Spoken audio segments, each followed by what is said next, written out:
visit LibriVox.org. Amadis of Gaul by Vasco de Loeria. Translated by Robert Southey. Book 4, Chapter 34. How when King Arvagio knew that armies were separated, he determined to attack King Lisuarte. Meantime, King Arvagio and Barcinan, lord of Sansuena, and Arcalos the enchanter, remained in the mountain. They knew by their spies of the two battles that had been fought, and how the camps were so well fortified that they could not be forced at night. And the longer the struggle continued, the more were they rejoiced, being assured that one party would at length be subdued, and as they should win an easy victory, and fully effect their purpose. But now the spies brought tidings that the armies had broken up their camps, and were separating, they knew not for what cause. Arvagio presently concluded that some accord had taken place, and he determined without delay to attack King Lisuarte rather than Amadis. For if the king were slain or taken, Amadis would care little concerning Great Britain, and he might obtain possession of it. Howbeit, he said, it would be best to attack them by night, when they were utterly unprepared, and he sent his nephew Esclavor, who was a man skilful in war, with 10 knights to observe their motions. Accordingly he rode as privily as he could along the mountain, watching their march in the plain. Now King Lisuarte had always been suspicious of this army, though he had no certain knowledge concerning them. But he had heard from some of the country people that there were troops by the seaside, though he had no leisure to attend to the information, being much too employed. But now he was told that there were horsemen on the mountain who seemed to conceal themselves. Presently the king apprehended that if they came upon him, he would not escape without battle, the which he greatly feared, seeing how hardly his army has been handled in the 2 former fights. Howbeit, having so courageous a heart, he did not delay to apply the fitting remedy, and he called King Cildadan and the other chiefs, and telling them that he had prepared, bade them hold their troops in readiness, that if need were, they might be found as knights ought to be. They all replied that they were ready to lose their lives in his defence. But some there were, and in particular Don Grumden and Brandios, who secretly counselled him to advise King Perion, for this army was fresh and numerous, and so greatly were they his enemies, that if they conquered, they would show him no mercy. But the king, who ever regarded his honour more than his life, refused to ask aid of the other army, saying, that belike there was no danger, and if there were, they had only to bestir themselves, as they had done in great perils. He then sent Filispinel with 20 knights to the mountain, to see what they could discover. When he had made his men halt and refresh themselves, for they had now marched 4 leagues, and he was desirous that they should not stop again before they reached Lubania, being fearful of an attack by night, and knowing, if the men rested a second time, they would disarm and sleep, so that a small force would put them to the rout. After they had rested a while and taken food, he gave an order to mount again and proceed, the baggage and the wounded going before, though the greater part of the wounded had been sent to Lubania during the truce. Filispinel went straight to the mountain, and made such search that he soon discovered Esclavor and his company, and remaining himself in sight of them, he sent to inform the king how he had seen these knights upon the lookout, and he believed the rest were not far distant. Lisuarte therefore quickened his march, that he might be near Lubena if the danger overtook him. For though the town were not strongly fortified, yet he could better defend himself than in the plain. So he was soon at a good distance from the mountains.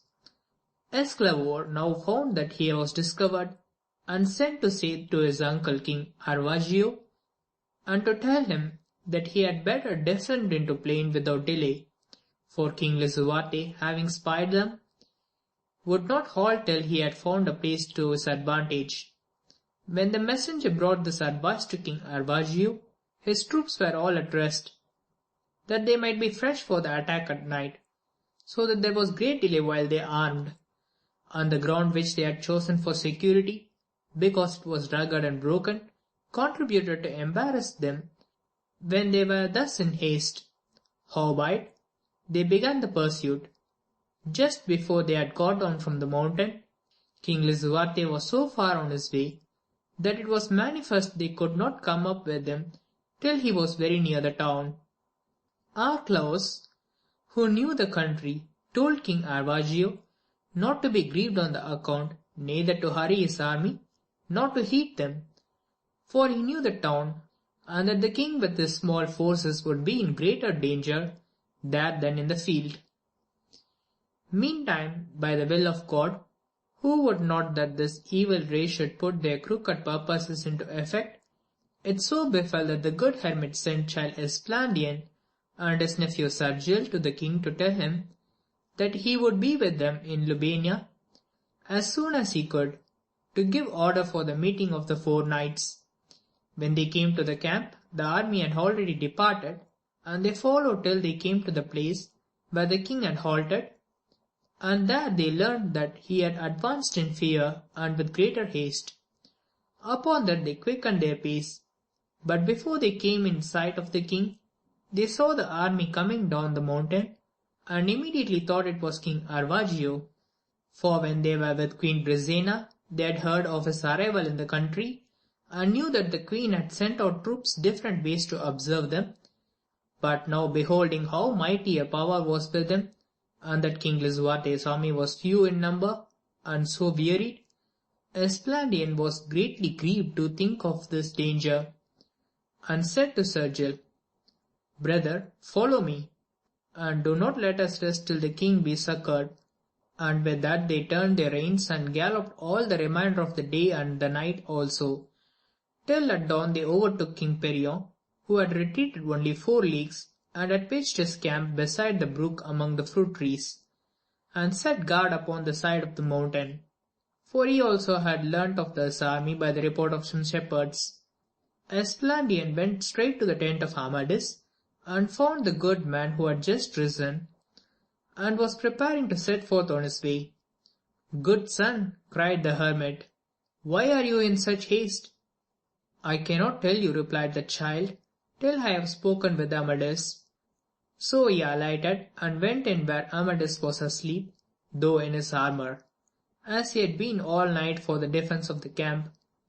Esplandian awoke him and said, O good sir, if at any time your heart hath desired great exploits, the hour is now come wherein its worth may be made manifest, for though you have achieved many and perilous exploits, yet never was there one so signal as this. Know that the troops who we heard were in the mountains with King Arvagio are advancing as fast as they can against my lord King Lisuarte, and they are so many, and his force is so little, and in so ill a plight, that under God he hath no remedy but in you. Amadis at this arose instantly, and said, Good child, wait for me here, and if I can prevail, your labour shall not be in vain. Then he went into the tent of King Perion, his father, and telling him these tidings, besought his permission to go to the succour of King Lisuarte, which would be greatly to his honour and praise wherever it was known. And he knelt down, and would not rise from his knees till the king had answered him. Son, quoth King Perion, do as you think good. Take such troops as you choose, and lead the way, and I will follow. If we are to have peace with King Lisuarte, this will make it firmer, and if war, it is better that he should be overthrown by us than by any others, who, peradventure, might be worse enemies to us than he is. The trumpets were then sounded, and the whole army being already armed and suspicious of attack, went to horse and arranged themselves in their ranks. King Perion told them what had fallen out, and besought them, laying aside all enmity to King Lisuarte, to march with goodwill and succour him against the wicked race. They all approved of what he said, and declared they were ready to obey him.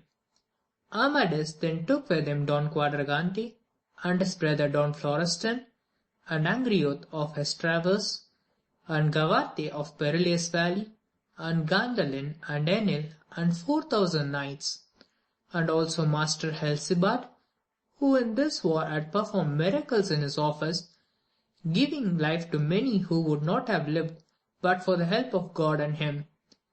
With this company he hastened forward, and King Perion with the rest of the host followed.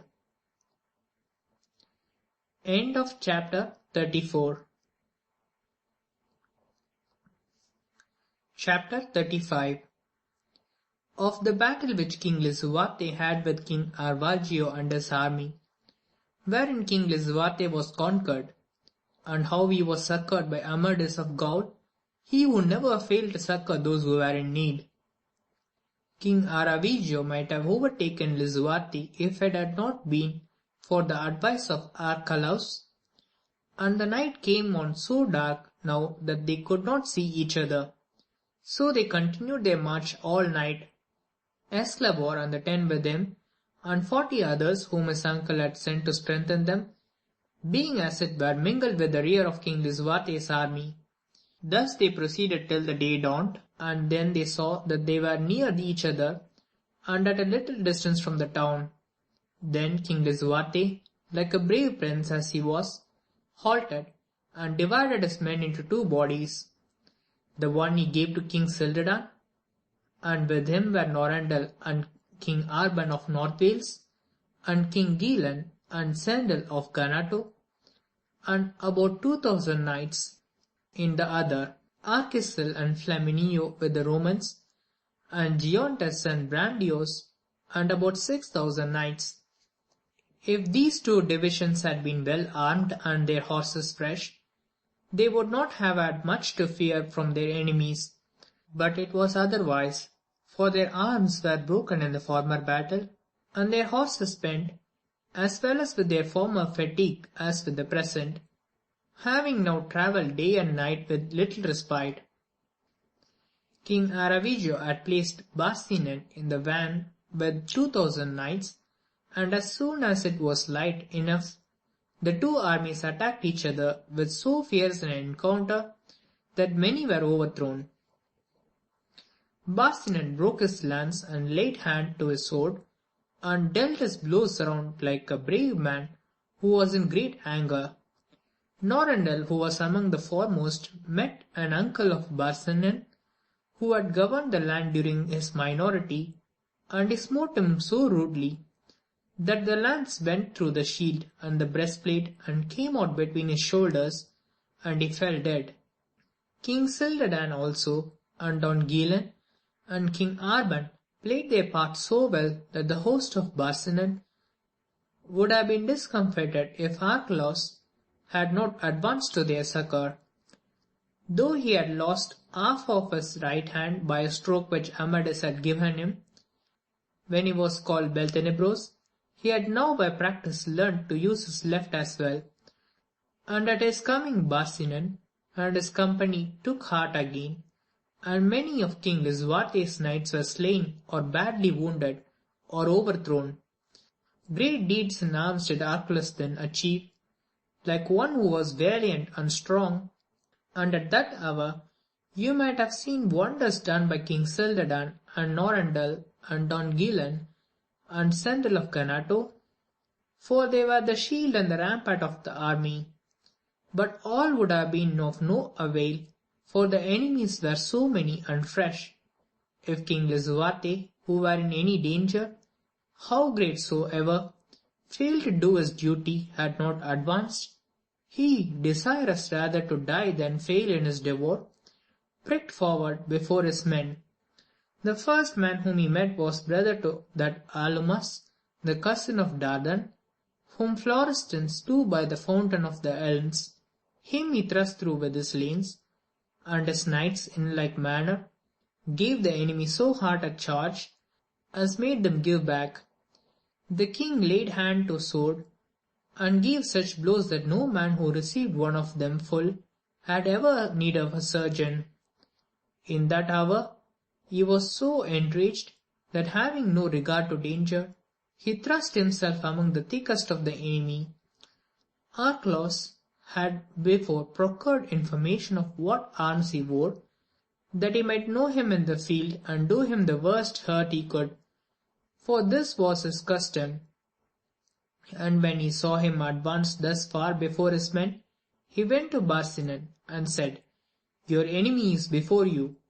If you slay him, the business is done. Do you not see what King Lisuarte is doing?" Barsinan then took 10 knights, and crying out to Archelaus, "Now have at him, and he or we shall perish," they beset the king on all sides, and beat him from his horse.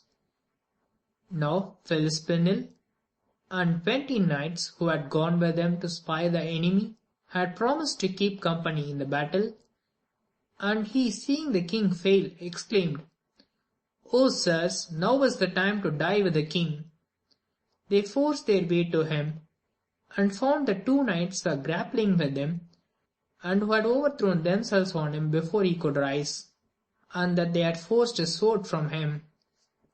At this they assailed Archelaus and his men so fiercely that they made them fall back, but so many of the enemy collected at the call of Archelaus that the king would certes have been slain if the good knight King Cildadan and Arquisil and Norandel and Brandoyos, with a good company of knights, had not come up. Norandel, seeing in what danger the king was, dismounted, and spitting at those who still held the king, recovered for him his good sword, and placing it in the hand, said, "Mount my horse, sir." This the king did, but he would not move from thence till Brandoyos had gotten another horse for Norandel, and then they joined their men, who fought so well that the enemy began to give way, and Archelaus called to one of his knights, asking Aravigo why he would suffer me to be slain. When King Aravigo heard this message, he replied, "I saw that he needed succour, but waited till the enemy should advance further from the town. Howbeit, as he desires it, let us go on." The trumpets then sounded, and he advanced with all his people, and with the 6 knights from the Sagittary Island. He found King Lisuarte's men so weary and heated that he had made his attack safely and with great slaughter, in slaying and beating down all whom they encountered, so that by reason of their prowess, and of the great force which Aravigo brought, Lisuarte's troops could no longer sustain the attack, but began to yield the field like people who were defeated. King Lisuarte himself, who saw the day was lost, and that it could no way be recovered, took with him King Cildadan and Norandel and Don Guilan and Arquisil and certain other the best knights, and stood forward before the rest of the army, whom he ordered to retreat into the town. What shall I say? In this flight and defeat the king exerted himself so to defend his people, that never had his prowess been so manifested since he was made knight, as it was that day. And all those knights that were with him did their devour well. But at length, with great loss, many being slain, many taken, and others wounded, they were driven to the gates of the town, and there, as they crowded to get through, and the enemy pressed upon them in pursuit, a great slaughter was made. King Arban and Don Grumedan, with the banner of the king, were both beaten from their horses, and taken there, and so also would King Lisuarte have been, if some of his people had not held him fast and dragged him perforce within the gates, and then the gates were shut, but they who escaped were very few. The enemies fell back, for they within shot at them with bows and arbalists, and they carried with them King Arban of North Wales, and Don Grumedan with Lisuarte's banner. Archelaus was for putting them without delay to death. But King Aravigo said, Let us wait till we have taken King Lisuarte and the rest, and then with your accord and advice of those other chiefs, we will bring them all to justice. He then set a guard upon them to keep them carefully. Thus, as you have heard, was King Lisuarte conquered, and the greater part of his army slain or taken, and he and the remainder blocked up in that weak town, where he expected nothing but death. King Aravigo now counselled with the chiefs of his army how they should proceed. Then there were many opinions, as is usual after such victories, when the success is so good that the conquerors know not how to make good better. Some said it would be well now to take preparations of the attack of the town, and meantime set guards around, that Lisuarte might not escape. Others were for an immediate attack, before they within could make any preparations for the defence, saying that being now defeated and disheartened, they could easily be destroyed. When King Aravigo had heard these opinions, they all looked for us which they would follow, because he was the chief and head of the enterprise. Good sirs and honourable knights, said he, I have always been heard that men ought to follow up good fortune when it comes. Therefore let Barsinian and the Duke of Bristol go with their people to the other side of the town, and I and Archelaus and the King of the Deep Island will remain with our forces here, and let us all attack the enemy without delay, before the darkness comes on, for we shall have but 2 hours more of the sun. If we do not carry the city in this attack, we will fall back, and the army may take their rest till daybreak, and then we will again assail. But I myself promise to you all that I will never take enjoyment till I have them in my power. On the word of a king, I promise that his death or mine shall befall tomorrow. At this were all those lords greatly encouraged and rejoiced, and as King Aravigo had sown, even so also did they swear. Forthwith they ordered food to be dealt, and made their men eat and drink, and told them that now they were in the point of becoming rich and fortunate, if their own want of courage did not prevent them. This done, Barsinan and the Duke of Bristol, with half the army, went to the other side of the town, and the other half remained, and they all alighted now, and to the sound of the trumpet prepared for the assault. King Lisuarte, when he escaped into the town, took no rest, for he saw his destruction was at hand. Yet though he knew that the place could not long be defended, he determined to do his best till his ill fortune was fulfilled, and die like a knight, rather than fall into the hands of his mortal enemies.